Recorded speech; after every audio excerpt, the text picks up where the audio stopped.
Hey guys, what's up? It's Rhett here with another video and some news with John Collins. John Collins reportedly not close with the Hawks on contract talks. And here's the thing. We need John. He is not a max player. He's not shown that he's a max player. He played well in the playoffs, but nothing that just showed he was a max player. When Trey went out, he didn't show that, hey, he can be that guy. Defensively, he made big plays. He did make big plays. I'm not acting like he didn't. But he needs somebody else to facilitate for him. And the Hawks reportedly offered him a 5-year, $125 million deal. And he's holding out.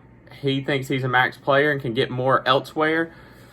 But here's the thing. Dallas doesn't have any cap to sign him. Miami doesn't have any cap to sign him.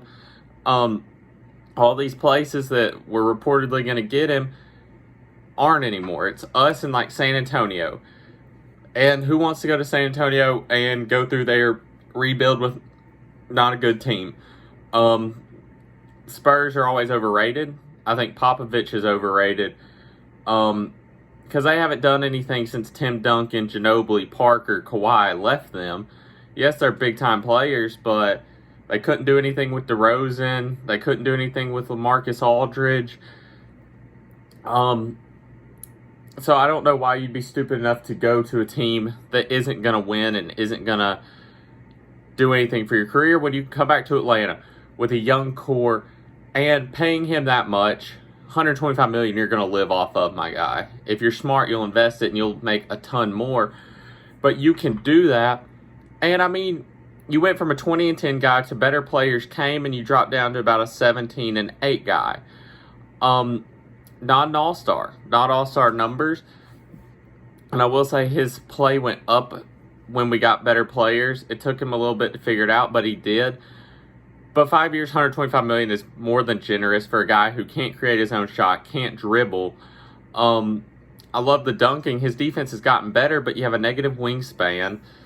And the argument is somebody could just fill your spot and be fine. Gallinari could fill your spot and he could score 20 a night because he's a shooter. He can dribble. He can do this. And then Jalen Johnson could get more minutes off the bench. Or Hunter could fill the 4.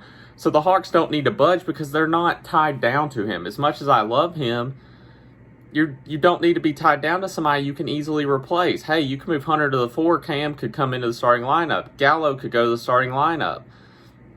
You have options that can fix it. And these young guys can get more minutes. John Collins, he doesn't need to, I think, be stupid. I think he needs to take it. He didn't want 4 years, $90 million. And now he's getting offered 5 years, $125 million. I think that's more than enough.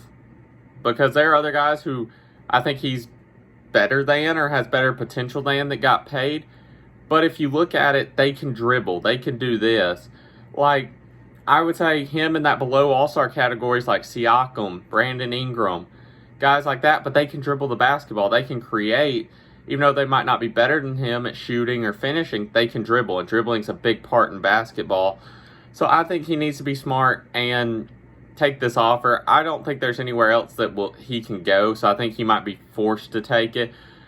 And then that'll be good. He'll be in Atlanta, young core. Then Hunter and Cam will probably get $20 million a year. Herter will probably get $20 million a year. And then should still have money to sign another big free agent in a couple years if you still continue to do what you're doing. I hope he signs it. I'm a big John guy. As you can see, I have the signed jersey in the background. But, we'll see what happens. I'll keep y'all updated. Till next time. Peace.